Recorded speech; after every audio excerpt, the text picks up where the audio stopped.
Welcome sa isang makabuluhang kwento ng ating kultura at kabuhayan. Ngayon ay dadalhin ko kayo sa isang lugar na sagana sa likas na yaman at may mayamang tradisyon pagdating sa pangingisda. Ang Kulasi Antique. Dito sa Kulasi, likas na bahagi na ng kanilang araw-araw ang karagatan. Dito sila kumukuha ng kabuhayan, dito umiikot ang kanilang kwento at dito rin umiiral ang mga sinaunang kaalaman na naipasa-pasa sa bawat henerasyon. Hindi lang ito basta isang lugar sa mapa. Ang Kulasi ay tahanan ng mga taong may matibay na ugnayan sa dagat. Dito, ang bawat alon ay may kwento at ang bawat lambat ay saksi sa sakripisyo ng mga mangingisda. Hindi lang basta kabuhayan ang pangingisda dito. Isa itong pamumuhay, tradisyon at pamana na minana pa nila mula sa kanilang mga ninuno.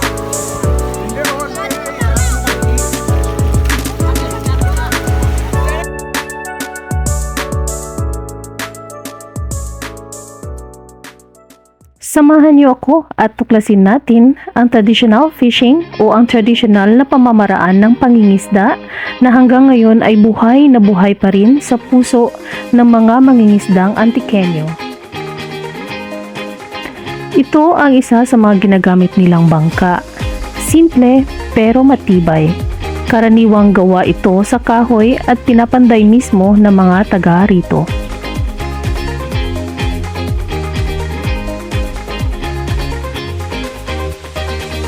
Ang lambat ay isa sa pinaka-tradisyonal at epektibong gamit sa pangingisda. Karaniwan, ginagawa ito ng grupo ng mga mangingisda, lalo na kung malaki ang mga lambat na ginagamit kagaya nito. Una, nilalagay ang lambat sa dagat sa lugar kung saan inaasahang maraming isda. Maaring ito ay sa mababaw o malalim na bahagi ng tubig, depende sa klase ng isda na gusto nilang hulihin.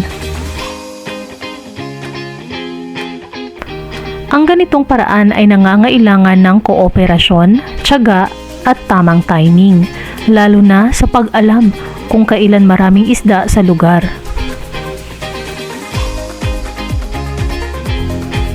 Habang hinihila ang lambat, nakakulong na sa loob ang mga isda at doon sila nahuhuli. Minsan, kailangan din ng bangka para mailagay at maayos na mahila ang mga lambat.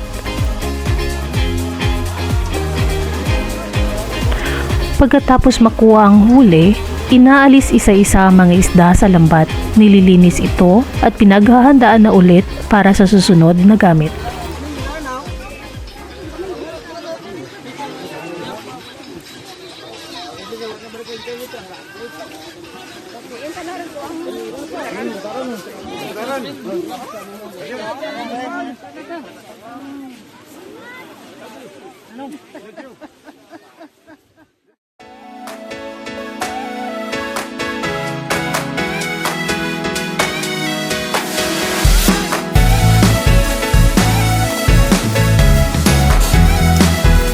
Sa kabila ng modernong teknolohiya, pinipili pa rin ng ilan sa ating mga kababayan ang makalumang paraan ng pangingisda, gaya dito sa Kulasi. Hindi lang dahil ito'y praktikal, kundi dahil ito'y mas may respeto sa kalikasan.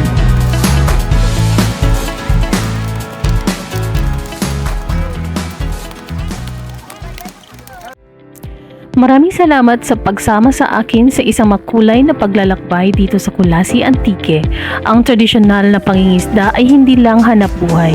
Ito ay kwento ng pagkakaisa, kultura at pagmamahal sa kalikasan.